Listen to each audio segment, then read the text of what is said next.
കൊല്ലം കുളത്തൂപ്പുഴയിലുണ്ടായ ശക്തമായ കാറ്റിൽ വ്യാപക നാശനഷ്ടം. ആഞ്ഞടിച്ച കാറ്റിൽ കൂറ്റൻ ആൽമരം കടപുഴകി വീണത് വീടിന് മുകളിലൂടെ. കൃഷിനാശവും പ്രദേശത്തെ കെട്ടിടങ്ങൾക്ക് കേടുപാടുകളും ഗതാഗത തടസ്സവും ഇതോടെ സംഭവിച്ചു.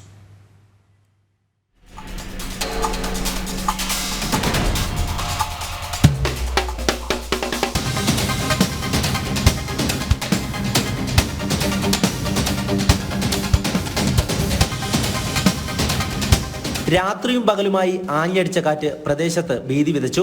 ശക്തമായ കാറ്റിൽ പാതയോരത്തെ ആൽമരം കടപുഴകി വീണത് കുളത്തൂപ്പുഴ ഗണപതി അമ്പലത്തെ രാജമ്മയുടെ വീട്ടിലേക്കാണ്. വീടിന്റെ മുകളിലത്തെ നിലയും മേൽക്കൂരയും തകർന്നു.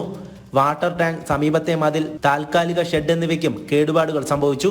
ഭയങ്കരമായ ശബ്ദം കേട്ട് വീടിന് പുറത്തിറങ്ങി നോക്കിയപ്പോഴാണ് വീട്ടുകാർ മരം വീണത് കാണുന്നത്. ഉടൻ സുരക്ഷിത സ്ഥാനത്തേക്ക് മാറുകയായിരുന്നു.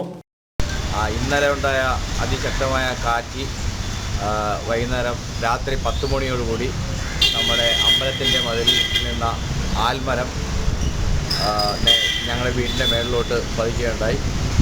വൻ ശബ്ദത്തോടുകൂടി വന്ന് റൂഫിൻ്റെ മേളിൽ പതിച്ച ആൽമരം ഞങ്ങൾ എല്ലാവരും പരിഭ്രാന്തരായി വെളിയിലോട്ട് ഇറങ്ങവേ നോക്കുമ്പോൾ ഇത് നമ്മുടെ റൂഫിൻ്റെ മേളിലോട്ട് വന്ന് പതിച്ചിരിക്കുകയാണ്. ആ സമയത്ത് ഞങ്ങൾക്ക് നാശനഷ്ടങ്ങൾ കുറച്ച് സംഭവിച്ചിട്ടുണ്ട്. ഞങ്ങൾ വാട്ടർ ടാങ്ക് പോയി, പാരപ്പറ്റുകൾ കംപ്ലീറ്റ് ഇടിച്ചു പോയിട്ടുണ്ട്.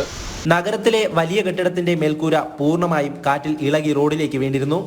ഇതേ തുടർന്ന് മണിക്കൂറുകളോളം പാതയിൽ ഗതാഗതം തടസ്സപ്പെട്ടു. ഈ സമയം വാഹനങ്ങൾ കുറവായിരുന്നതിനാൽ വൻ അപകടമാണ് ഒഴിവായത്. പിന്നീട് പുനലൂരിൽ നിന്നും ഫയർഫോഴ്സ് സംഘം എത്തിയാണ് ഇരുമ്പ് കമ്പികൾ മുറിച്ച് നീക്കം ചെയ്ത ശേഷം ഗതാഗതം പുനഃസ്ഥാപിച്ചത്. നഗരത്തിലെ വ്യാപാര സ്ഥാപനങ്ങൾക്കും തകരാറുണ്ട്. പ്രദേശത്ത് നിരവധി റബ്ബർ മരങ്ങളും വാഴകളും കാറ്റിൽ കൂട്ടത്തോടെ ഒടിഞ്ഞു വീണത് കർഷകരെയും പ്രതിസന്ധിയിലാക്കിയിട്ടുണ്ട്. ജനം, കൊല്ലം.